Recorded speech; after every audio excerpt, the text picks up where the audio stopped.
Olá, sejam bem-vindos ao nosso canal. Hoje em nosso podcast vamos conversar um pouco sobre a história de criação do sistema métrico, uma inovação que está diretamente relacionada com a Revolução Francesa de 1789.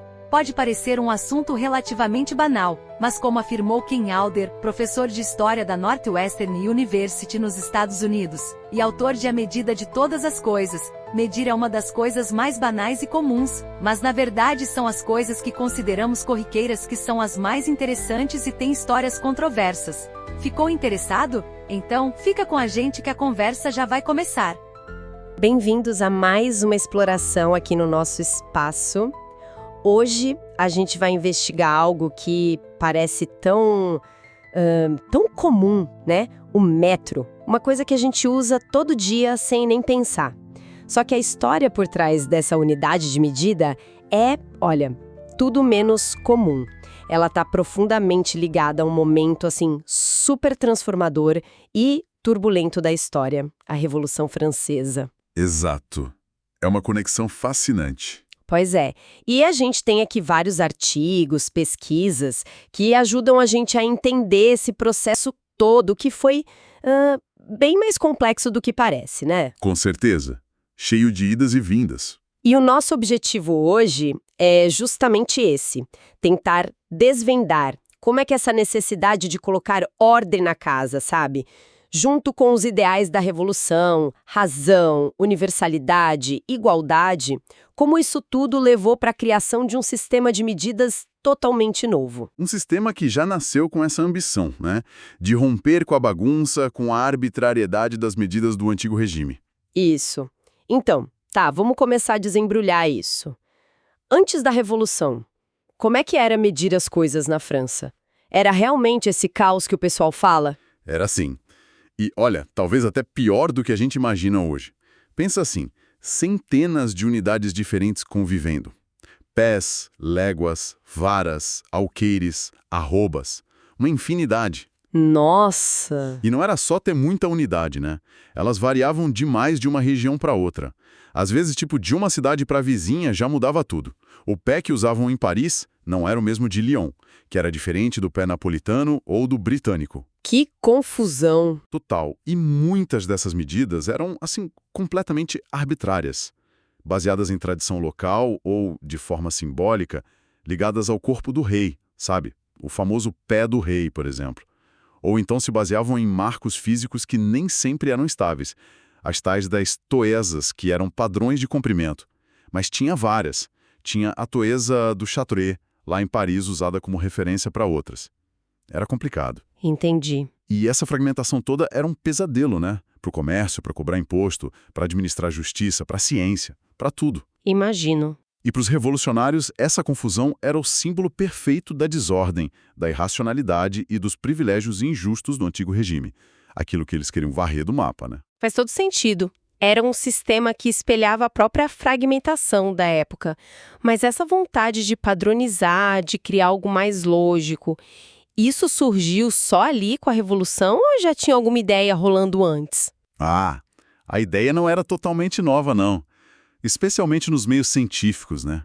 Que sofriam direto com essa falta de padrão. Já no século XVIII, o pessoal da ciência buscava padrões mais universais.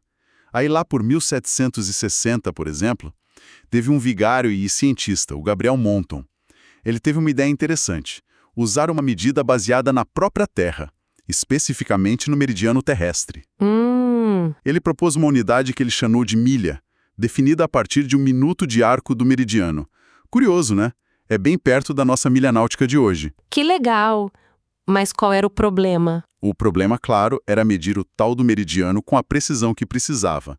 Para a tecnologia da época, era uma tarefa gigantesca. Entendi. Aí teve outra proposta que ganhou força principalmente entre físicos, como Christian Huygens, a do metropêndulo. O pêndulo. Como funcionava?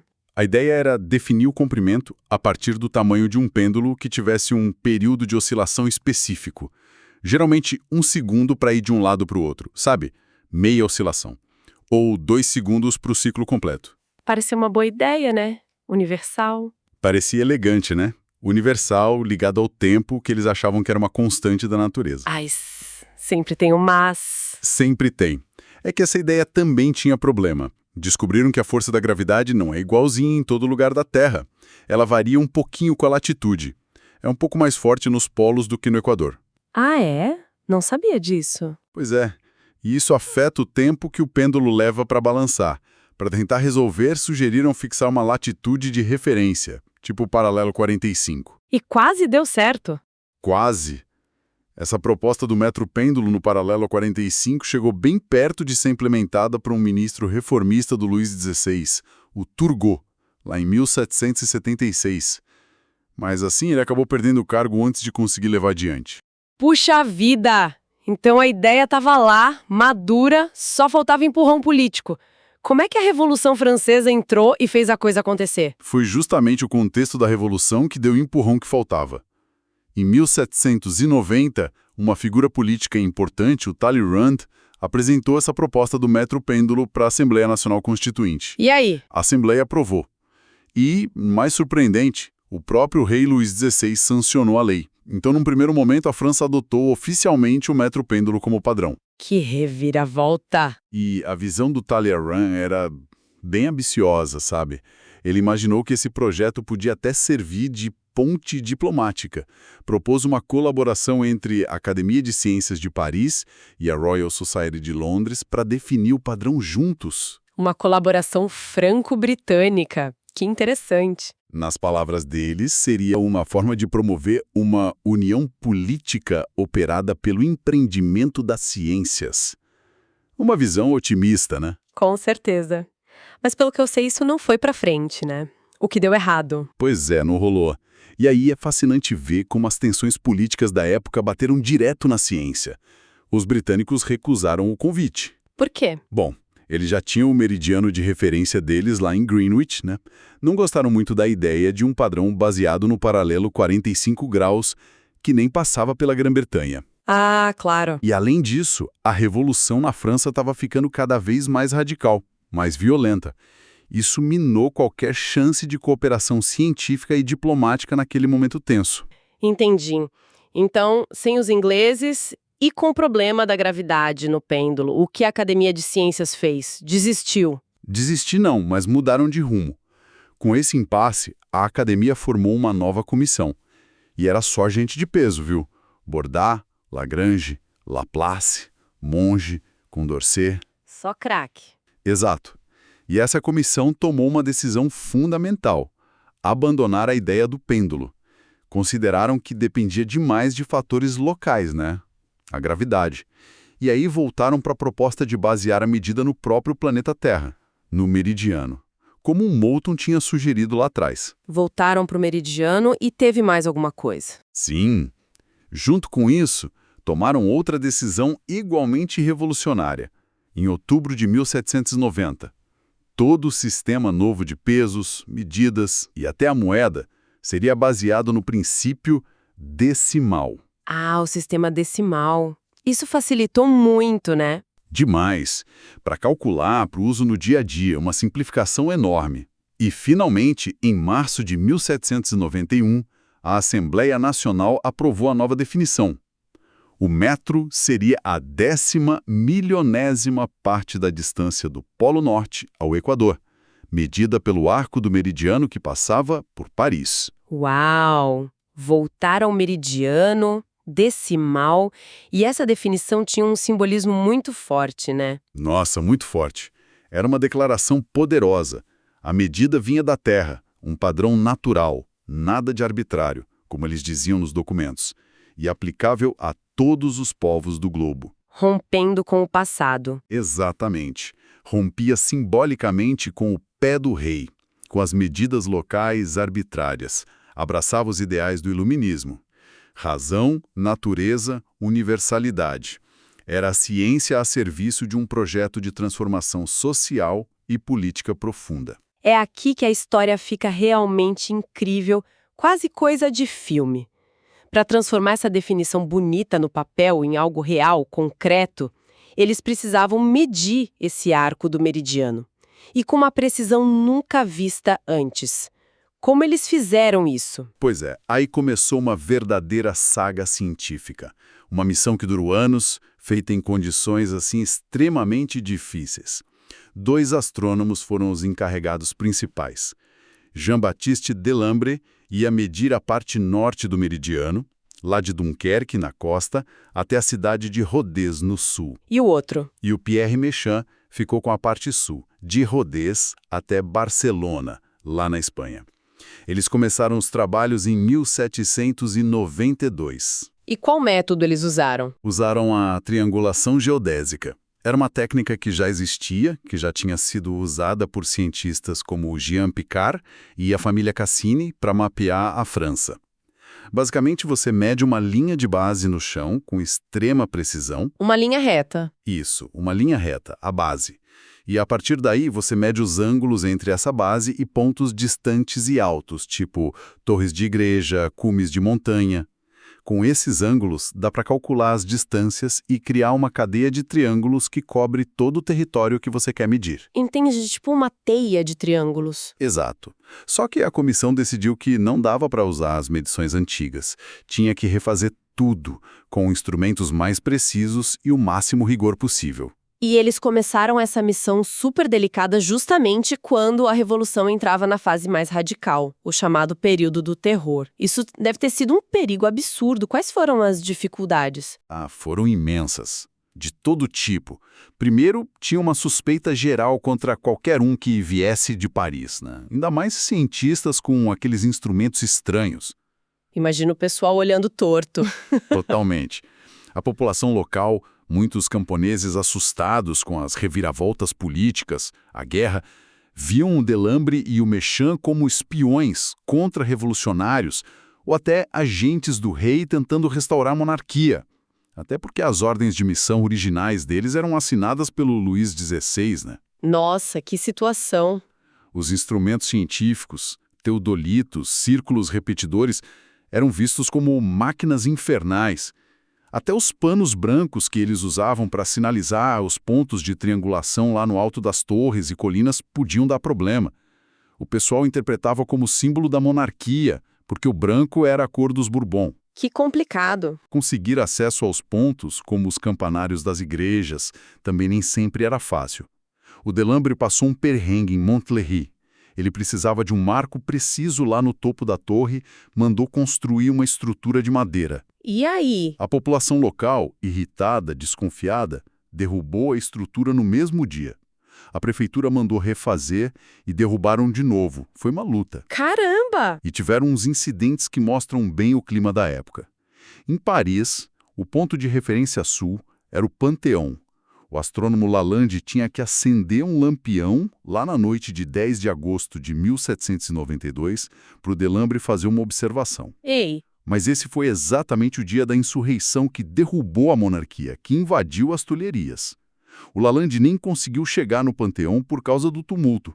O Delambre, lá do ponto de observação dele, só viu o brilho dos incêndios em Paris. Que tenso. O próprio Delambre foi preso algumas vezes por guardas locais, por multidões enfurecidas, foi salvo por magistrados que entendiam a missão ou que, muito habilmente, fingiam concordar com a multidão para acalmar os ânimos e depois soltavam ele. Meu Deus! Além desse perigo físico constante, imagino que tiveram outros problemas mais práticos também, né? Tipo dinheiro. Sim, muitos. Problema financeiro foi um deles. O pagamento era em assignat, aquele papel moeda revolucionário que desvalorizava numa velocidade absurda. Ninguém queria aceitar, né? Aí ficava difícil contratar ajudante, transportar equipamento, até conseguir lugar para ficar. Complicado. E vieram as purgas políticas do terror. O Comitê de Salvação Pública, naquela caça às bruxas, expurgou a Comissão de Pesos e Medidas em dezembro de 1793. Afastaram cientistas considerados moderados ou ligados ao antigo regime, como Borda, Laplace e Coulomb. Até o Delambre foi afastado temporariamente, pelo trabalho científico, mas pelo passado dele como coletor de impostos para a monarquia. Um fim terrível para um dos maiores cientistas da história. Chocante mesmo. E o Méchain lá no sul, como foi para ele? Teve tantos problemas assim também? O Méchain também enfrentou desafios enormes. Ele queria construir uns marcos duradouros, tipo pirâmides de mármore para os pontos da linha de base dele, mas teve que se contentar com umas estruturas improvisadas de tijolo. Puxa, Foi impedido de trabalhar na estrada principal, teve que fazer medições super importantes na beira de valas, com o vento atrapalhando os instrumentos. nossa. Mas o maior tormento para o Mechan foi interno, sabe? Um drama técnico e pessoal. Quando ele estava fazendo umas medições de latitude muito precisas perto de Barcelona, usando um fio de prumo para achar vertical, ele obteve resultados que pareciam inconsistentes entre si. Ele refez os cálculos 1000 vezes. Ficou obcecado com a ideia de que tinha cometido um erro grave, um erro que ia comprometer toda a precisão do trabalho. Ficou angustiado com isso. E aí vem uma das grandes ironias dessa história toda, né? Parece que ele não estava errado, afinal. Exatamente. É uma ironia muito triste. O Mechan, sem saber, tinha detectado um fenômeno real da geodésia, que a gente chama hoje de desvio da vertical. Como assim? Massa enorme das montanhas dos Pirineus estava, de fato, exercendo uma atração gravitacional no fio de prumo dele, desviando um pouquinho, bem sutilmente, da vertical verdadeira. Ele não errou no cálculo. Ele observou um efeito real da gravidade local. Incrível. Mas, infelizmente, ele nunca soube disso. Morreu anos depois, em 1804, numa expedição para tentar estender as medições, ainda super angustiado, achando que tinha falhado na missão. Que história. Coitado. Um cientista atormentado por um erro que, na verdade, era uma descoberta. Mas apesar desses dramas todos, perigos, dificuldades, qual foi o resultado final da medição? Conseguiram a precisão que eles queriam? Olha, se a gente conectar isso ao quadro geral, o resultado foi notável. Para a tecnologia e para as condições da época, foi incrível. Apesar de tudo, a precisão da triangulação foi admirável. Mesmo. Sim, quando finalmente juntaram todos os dados, somaram os ângulos internos dos quase 90 triângulos medidos ao longo de mais de 1000 quilômetros, o erro acumulado total foi de só 5 segundos de arco, uma façanha de rigor científico no meio daquele caos todo. Impressionante mesmo. E com esses dados na mão, como é que o metro foi, enfim, implementado na prática? Como ele saiu do papel para a vida real? Foi um processo gradual. Mesmo antes de terminarem a missão do Delambre e do Mechan, como tinha uma necessidade urgente de um padrão, criaram um metro provisório em 1795. Era uma barra de latão, sabe? O comprimento foi baseado em medições mais antigas do meridiano, feitas décadas antes por um astrônomo, o Lacalran. Ah, um paliativo, digamos. Isso. Aí, finalmente, em 1799, depois que a expedição acabou e analisaram os dados novos, fabricaram a barra padrão definitiva, uma régua de platina pura. Escolheram platina por ser estável, resistente à corrosão. Famosa barra de platina. Exato. Ficou conhecida como o Metro dos Arquivos e foi depositada solenemente lá nos Arquivos Nacionais da França. E para tentar popularizar a medida nova, o governo instalou 16 placas de mármore em lugares públicos de Paris. Ah, eu já ouvi falar disso. Tinham a inscrição Mètre e o comprimento exato gravado, para a pessoa poder ir lá e conferir a régua dela, sabe? Algumas dessas placas existem até hoje. Tem uma na fachada do Ministério da Justiça, por exemplo. Que legal! Deve ser como tocar na história ver uma placa dessas. Mas essa tentativa de popularizar funcionou? O povo francês abraçou o metro rapidinho? Que nada. A adoção popular foi extremamente lenta. Encontrou muita, mas muita resistência. O pessoal estava muito apegado às medidas tradicionais, né? Fazia parte dos costumes locais, das práticas de comércio, da agricultura há séculos. Entendo. A famosa barra de platina. Exato. Ficou conhecida como o Metro dos Arquivos e foi depositada solenemente lá nos Arquivos Nacionais da França. E para tentar popularizar a medida nova, o governo instalou 16 placas de mármore em lugares públicos de Paris. Ah, eu já ouvi falar disso. Tinham a inscrição Mètre e o comprimento exato gravado, para a pessoa poder ir lá e conferir a régua dela, sabe? Algumas dessas placas existem até hoje. Tem uma na fachada do Ministério da Justiça, por exemplo. Que legal! Deve ser como tocar na história ver uma placa dessas. Mas essa tentativa de popularizar funcionou? O povo francês abraçou o metro rapidinho? Que nada. A adoção popular foi extremamente lenta. Encontrou muita, mas muita resistência. O pessoal estava muito apegado às medidas tradicionais, né?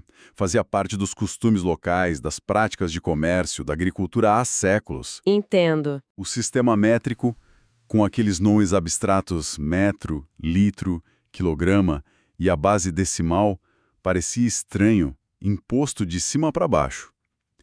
Levou quase 100 anos para o sistema métrico virar de uso geral mesmo em toda a França. 100 anos. É muito tempo. É assim. O Napoleão, lá em 1812, chegou a fazer umas concessões. Reintroduziu temporariamente o uso de umas unidades antigas, com nomes tradicionais, mas ligadas às definições métricas. Foi só em 1840 que uma lei tornou o sistema métrico exclusivo e obrigatório na França de vez. Uau! E esse metro dos arquivos, a barra de platina, ele ficou como padrão internacional definitivo ou apareceram novos desafios com o tempo? Apareceram desafios, sim.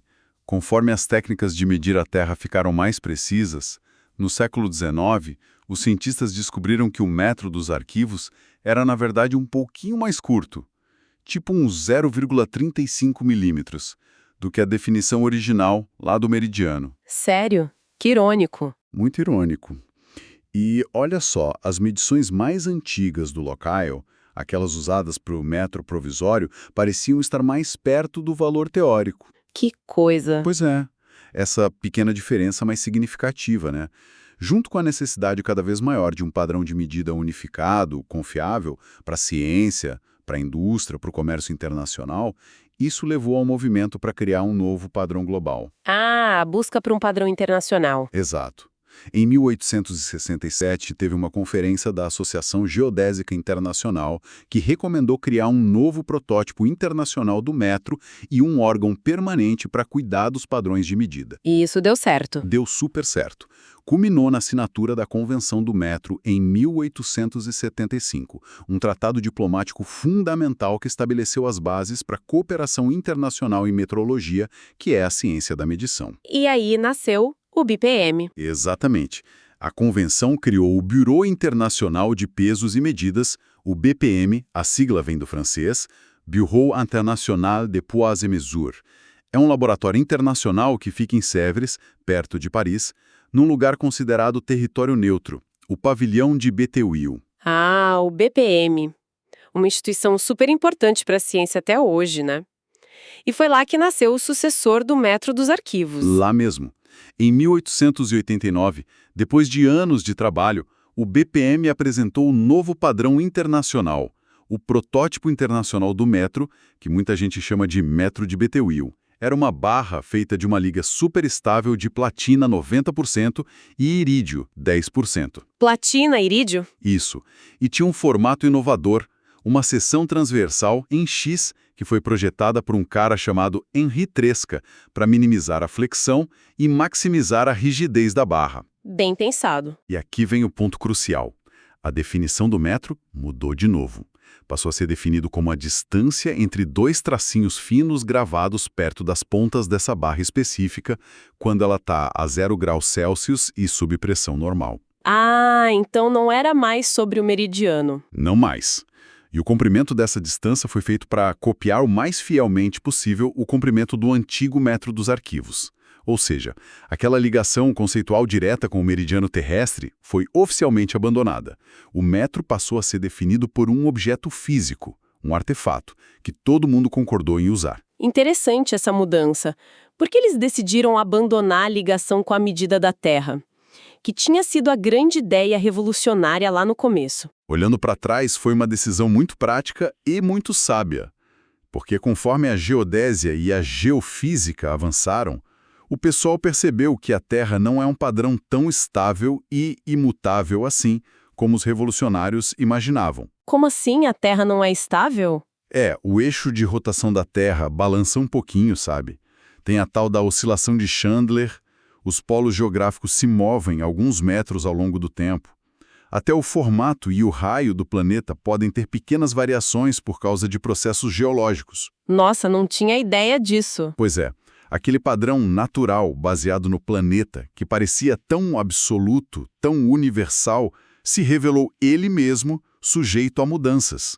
Não era tão fixo assim. Entendi. E essa desvinculação do metro de um objeto físico único, primeiro a Terra, depois a barra de platina e irídio, abriu caminho para definições ainda mais precisas, mais estáveis e realmente universais. Definições baseadas não num artefato, mas em constantes fundamentais da física, coisas que a gente acredita que são as mesmas em todo o universo e o tempo todo. Ah, agora estamos chegando nas definições mais modernas, né? Como essa evolução continuou? Quais foram os próximos passos para definir o metro? O próximo grande salto veio em 1960 com a adoção do que a gente chama de metro atômico. Aproveitando os avanços na espectroscopia, a 11ª Conferência Geral de Pesos e Medidas, a CGPM, redefiniu o metro. E como ficou?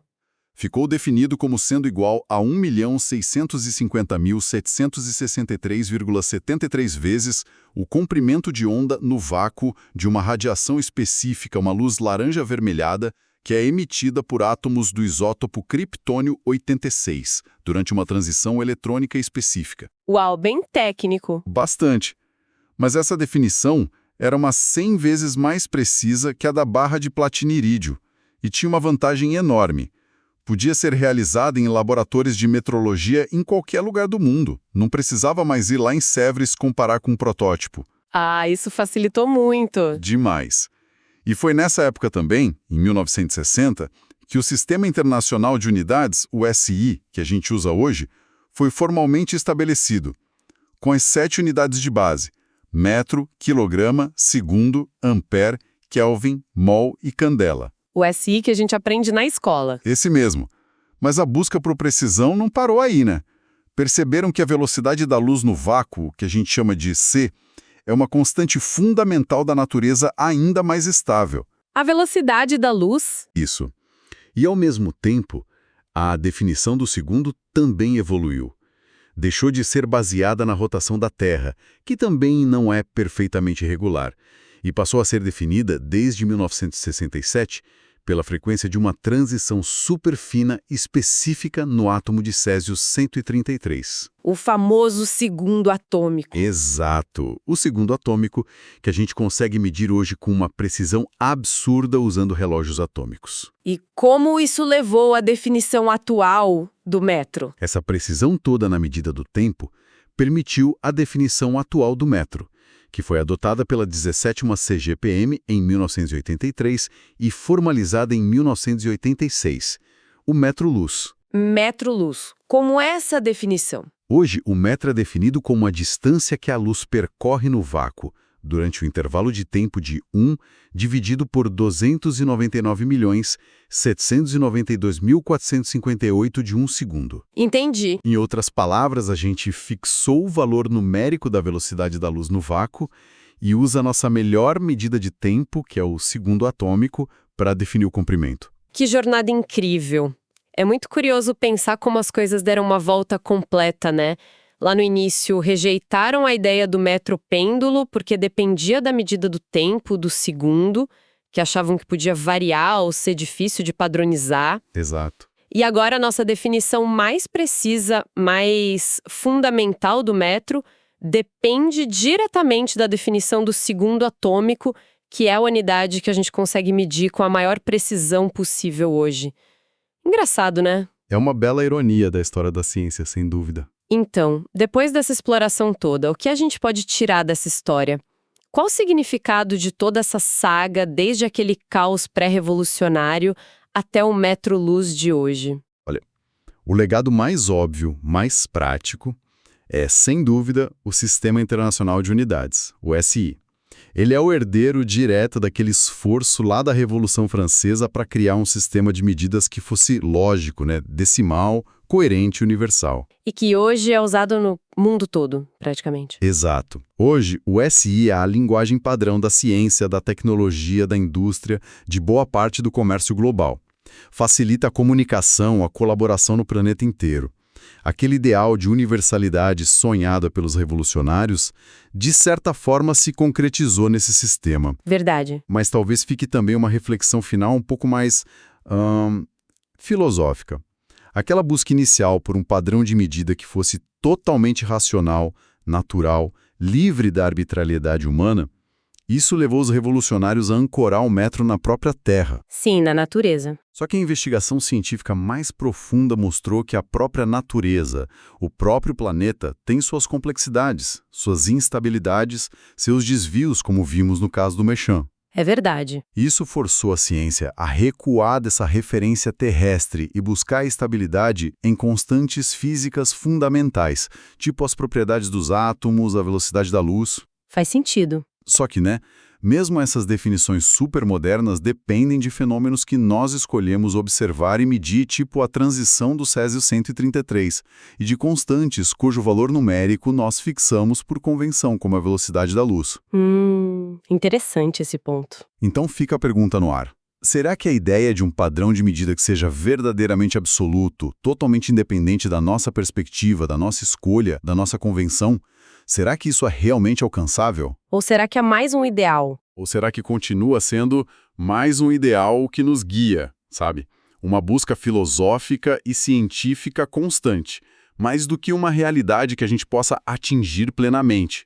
É algo para a gente pensar sobre essa relação complicada entre o mundo que a gente tenta medir, as ferramentas e os conceitos que a gente cria para isso, e a própria busca humana por ordem e por conhecimento. Uma pergunta excelente para a gente ficar pensando.